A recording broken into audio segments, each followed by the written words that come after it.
अध्यात्म विज्ञान कोई धर्म या संप्रदाय नहीं है, ये स्पिरिचुअल साइंस है जो कुदरत के कानून पर आधारित है।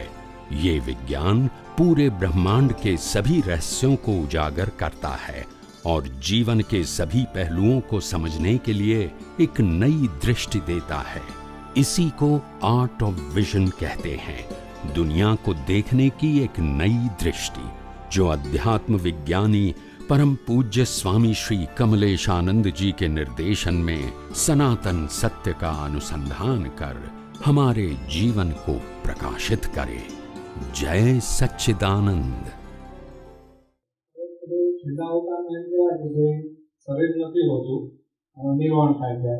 निर्वाण थया पछी छेल्ला अवतार में तो होय, निर्वाण थया पछी ना होय, पछी अवतार ना कहेवाय।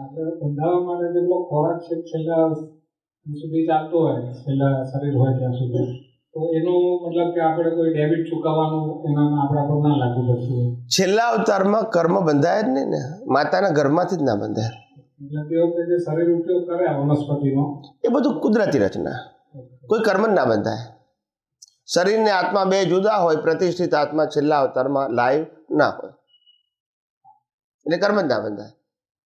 કર્મ ક્રિયાથી બંધાતા નથી, કર્મ અજ્ઞાનથી અને ભાવથી બંધાય છે।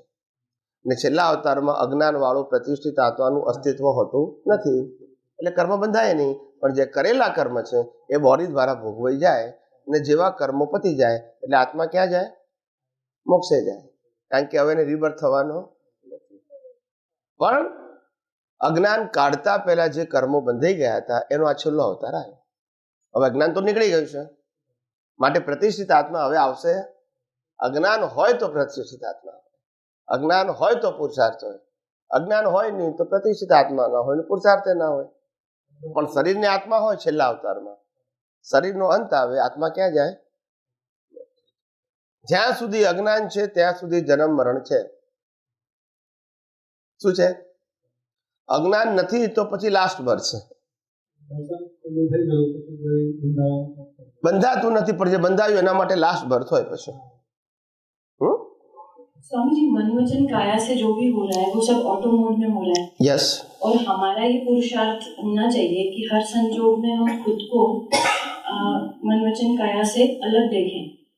तो लेकिन जब संजोग आते हैं तो वो याद में ही नहीं रहता है, मतलब मैं ही कर रहा हूँ या जो मालिकीपन का भाव है वो बना रहता है। तो उसको प्रैक्टिकली मतलब अप्लाई कैसे करें, पुरुषार्थ कैसे करें?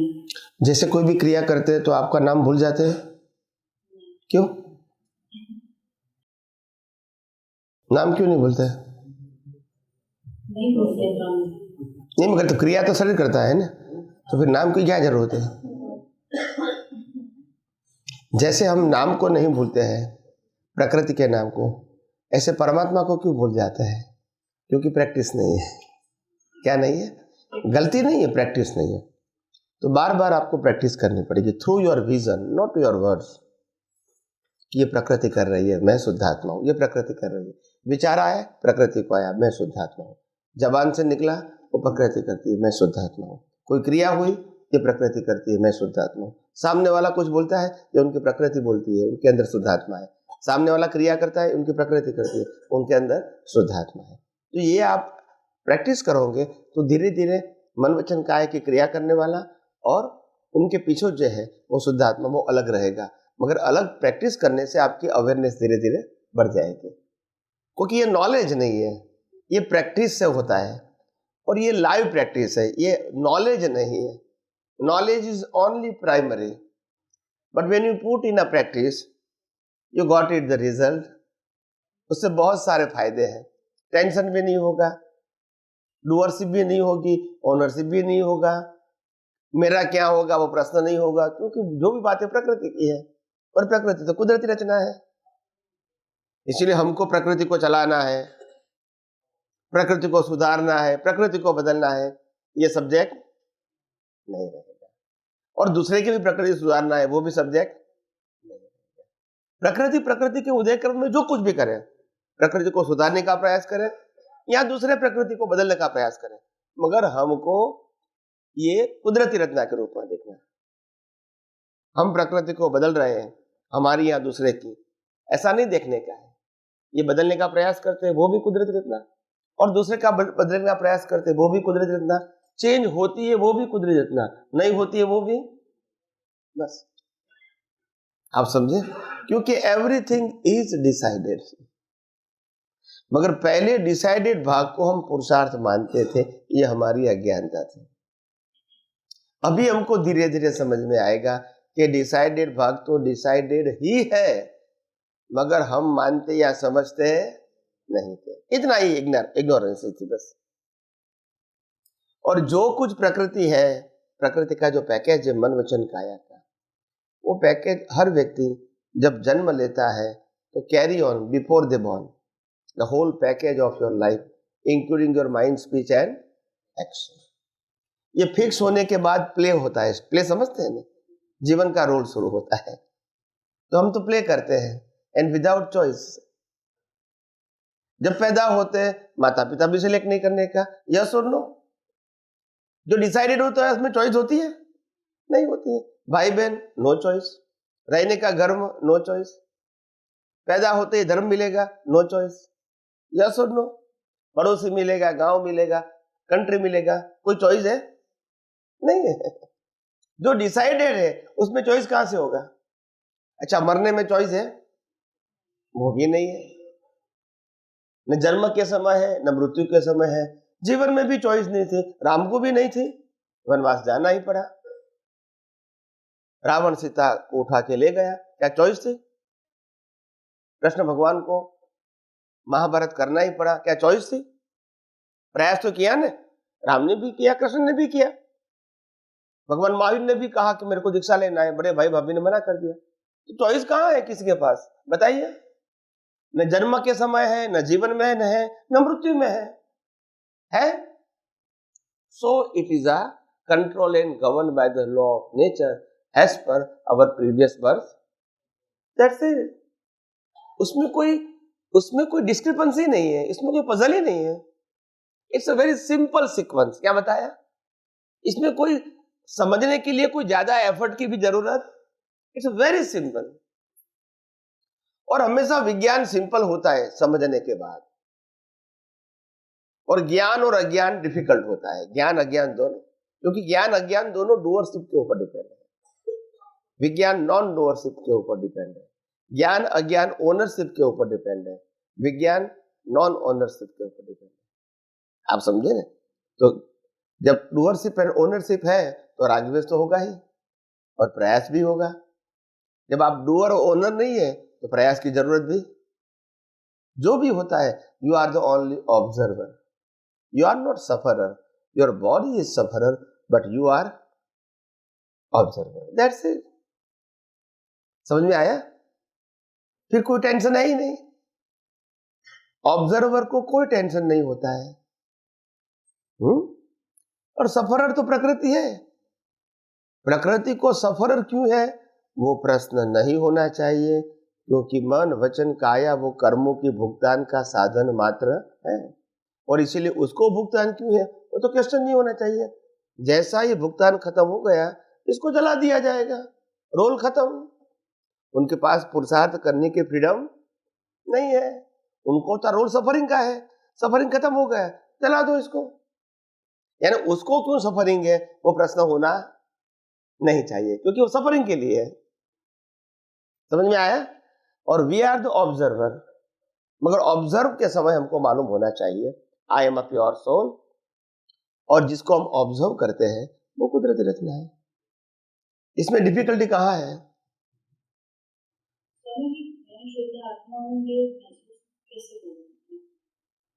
मैं शुद्धात्मा हूं ये महसूस कैसे होगा? अगर मैं शुद्धात्मा नहीं हूं तो प्रकृति को महसूस कौन करेगा? प्रकृति करेगी। प्रकृति कर सकते, मुर्दा भी कर सकता है। चेतना शुद्धात्मा है, मगर चेतना के ऊपर जो ज्ञान दर्शन है उसके आधार से वो फील करता है। अगर वो नहीं है चेतना तो ज्ञान दर्शन भी नहीं है, तो फीलिंग भी नहीं है। इसको डेड बॉडी कहते हैं। चेतन नहीं है तो ज्ञान कैसे होगा? अज्ञान भी कैसे होगा? विज्ञान भी कैसे होगा? चेतन नहीं है तो अज्ञान भी नहीं है, ज्ञान भी नहीं है, विज्ञान भी नहीं है। सिर्फ मैकेनिकल पार्ट है, और मैकेनिकल पार्ट अकेला चेतन के बिना इनएक्टिव है, यानी इसको डेड बॉडी कहते हैं। इसकी कोई वैल्यू। तो तीन पार्ट है, एक चेतन है, एक मिश्र चेतन है और एक मैकेनिकल चेतन है। ये बॉडी को मैकेनिकल चेतन कहते हैं और प्रतिष्ठित आत्मा लाइव ईगो को मिश्र चेतन कहते हैं, क्योंकि उनको पुरुषार्थ करना है। और मूल चेतन को शुद्ध चेतन कहते हैं। शुद्ध चेतन, मिश्र चेतन और मैकेनिकल चेतन। मैकेनिकल चेतन control and govern by the law of nature. मिश्र चेतन है डिपेंड ऑन योर करंट ज्ञान एंड दर्शन। और शुद्ध चेतन है वो तो अपने स्वभाव में ही है और स्वभाव में ही रहेगा। तो इस प्रकार से ये तीनों है, three faces of your face of your living.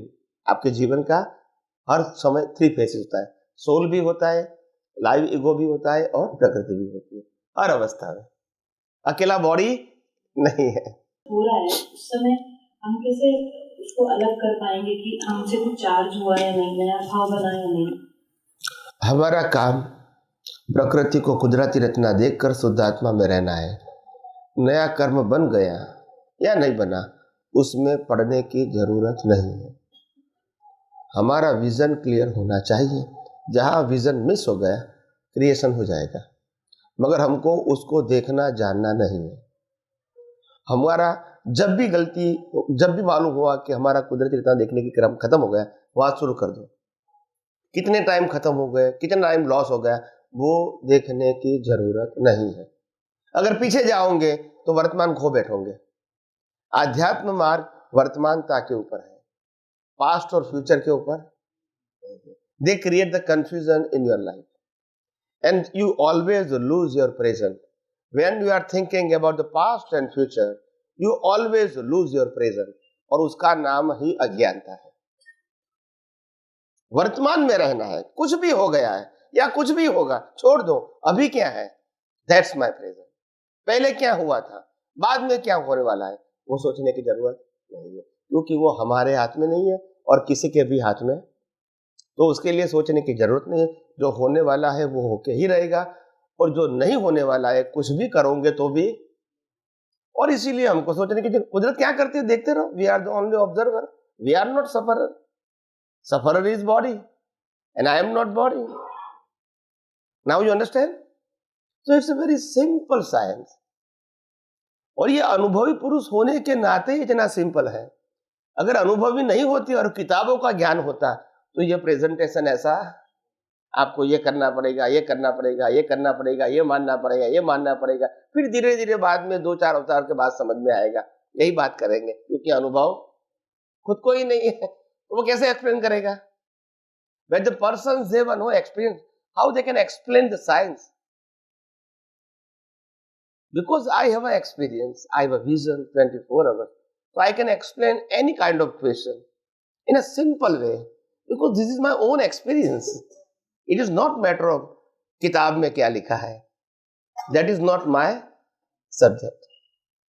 ये दुनिया में नई किताब बनेगी और आप सबको भी इसमें सहयोग देना है। आप मराठी में कोई किताब लिखो, I am very happy, you can translate, no problem. छोटी छोटी बातें 40, 50, 100 पन्ने की बनाओ और शेयर करो सबके सामने। यहाँ कोई ओनरशिप तो है नहीं, किसी की मालिकी तो है नहीं। और जो वहां लिखना है स्वामी कमलेश आनंद जी लेखक तो है नहीं। आई एम स्पीकर ओनली, मैंने किताब लिखी नहीं है। आप समझे ना? जो भी मैंने बोला है you can translate and make a one books in a Marathi language. तो मैं भी यहाँ के लोकल लोग जिसको हिंदी नहीं समझ में आती है उसको समझ में आए। विज्ञान 50-100 पन्ने 200 पन्ने का कोई भी व्यक्ति मराठी में बना सकते हैं और शेयर कर सकते हैं। किसी को परमिशन की जरूरत नहीं है, you can make it and share it, मगर नॉट नॉन कमर्शियल, बेचने का नहीं, बनाने का और बांटने का, बेचने का नहीं कोई भी चीज। यस,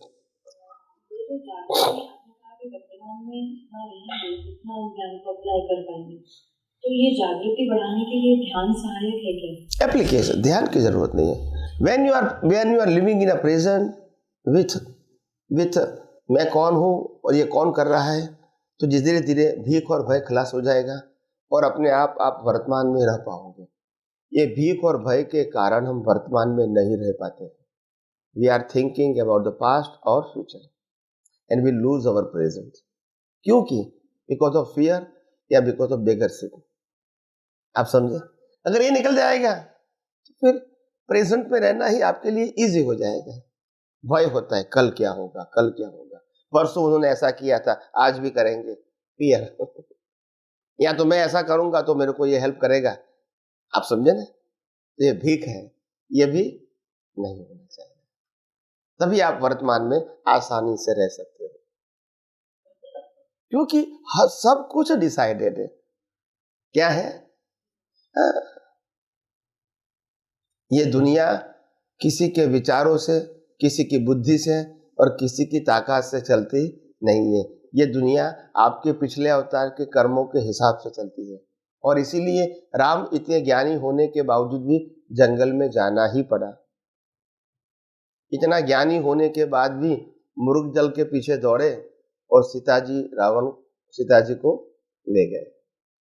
यानी बुद्धि काम में नहीं आएगी, शक्ति काम में नहीं आएगी। आप समझे? कर्म की भुगतान का मतलब it's control and govern by the law of nature. You have no choice. You are powerful but no choice. In a part of suffering you have no choice. In a ज्ञान दर्शन of course you are powerful, हो सकते हैं हम उसमें question, मगर suffering के part में आपके पास कोई चॉइस नहीं है। चाहे आप राम है, कृष्ण है या महावीर है, सफरिंग में चॉइस नहीं है।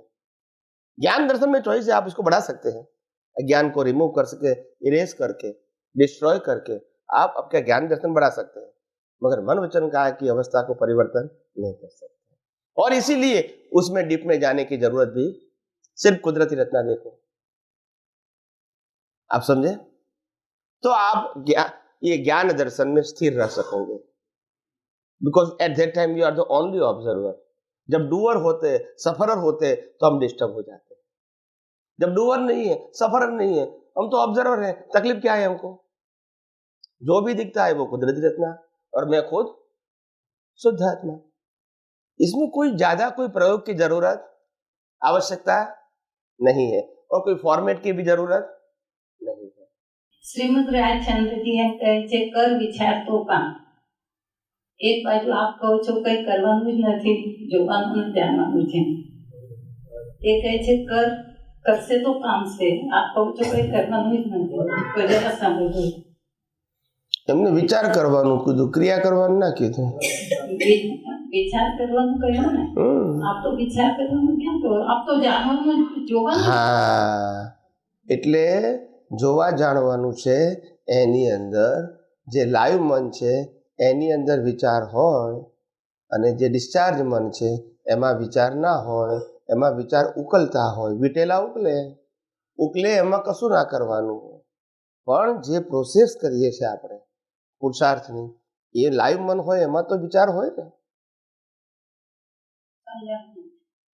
લાઈવ મનની અંદર જીવતું મન છે, એની અંદર ધર્મની અંદર બે પ્રકારના મન છે, દ્રવ્ય મન ને ભાવ મન। યસ કે નો? એનો મીનિંગ કહી દો હવે એક એક વાક્યમાં।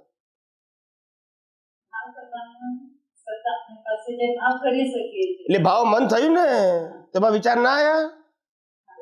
હા, તો પછી પ્રશ્ન કેમ પૂછો છો? ભાવ મનનો મતલબ આપણે વિચાર કરવાનો, દ્રવ્ય મનનો મતલબ જે કરેલા છે એ ઉકલે છે। દ્રવ્ય એટલે વીટાયેલું ઉકલે છે, ભાવ એટલે આજે વીટો છો પુરુષાર્થ કરીને, નેક્સ્ટ બર્થમાં ઉકલશે।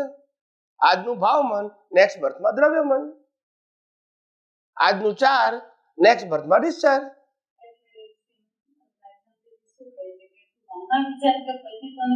ભાવ મન માટે કીધું, ભાવ મન। હું કોણ છું, ક્યાંથી થયો, શું સ્વરૂપ છે મારું ખરું, કોણા સંબંધે વર્ગણા એ રાખું કે એ પરહરું, એનો વિચાર વિવેક પૂર્વક શાંત ભાવે મેં કર્યા, તો સર્વ આત્મિક જ્ઞાનના સિદ્ધાંત તત્વ અનુભવ્યા। રે આત્મતારો શીઘ્ર એને ઓળખો, સર્વાત્મમાં સમદ્રષ્ટિ દો, આ વચનને હૃદય ધરો। યસ કે નો?